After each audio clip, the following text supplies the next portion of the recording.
Some people will not want to use AI. Some people will want to use it as a tool. Some people will just release it.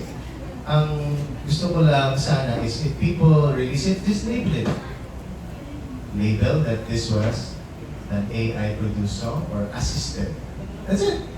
Kasi parang merong mga tao, obviously, na parang is so hesitant pag nakarinig ng AI song. Parang,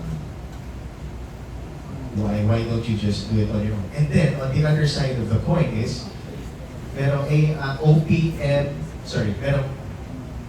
AI songs na kumakanta ng Tagalog songs who have 7 million streams or more.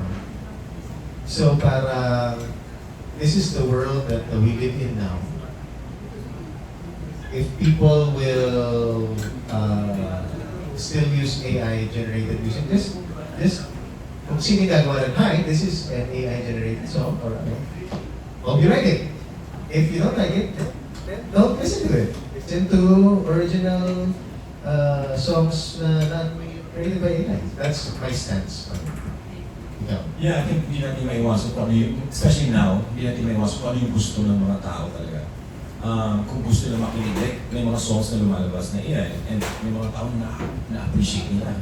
Hindi mo naman sila pwede mapigilan kasi yun yung nag-move sila eh. So hindi mo sila pwede, bakit kinakinig na ganyan?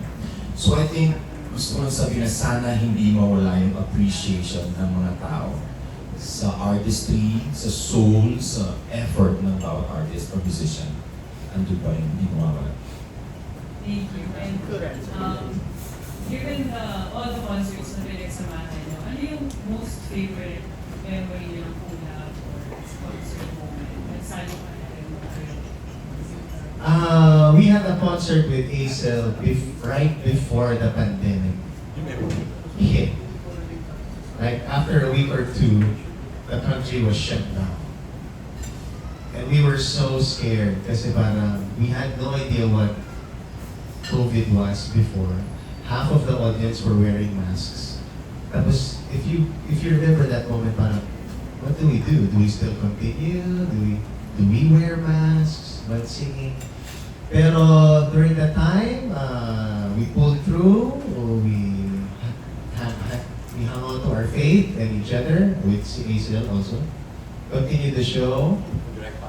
Also with Direk Paulo. And mas naging meaningful kasi nga nung nag-shutdown na COVID, all entertainment was labeled non-essential. Parang all singers, parang sorry, you're not essential. Diyan muna kayo. It's sad, that hurt a lot. So, talaga we really gave it our all in that show. And then buti na lang nagkaroon ng mga live shows, online shows after that. Lahat kami nagbili ng green screen, lahat kami bumili ng ring light. Pero push pa rin. So even if we were labeled non-essential, now we're just gonna keep on creating art and inspire and fundraise or whatever we need to do. Because, sorry na, my brother. Jump in ka lang. Because, the soul needs feeding also. Ano nga ba yung question? Most Memorable concert na collaboration. I think, nag-stick din sa akin is yung Champions talaga. Kasi sabay kami nag-grow lahat eh. Kasi yun yung, parang nag-uumpisa pa lang kami, tapos sabay namin natutunan yung mga bagay-bagay sa industry. Sabay kami nag-grow together when we started. Yeah, but it's true na true artists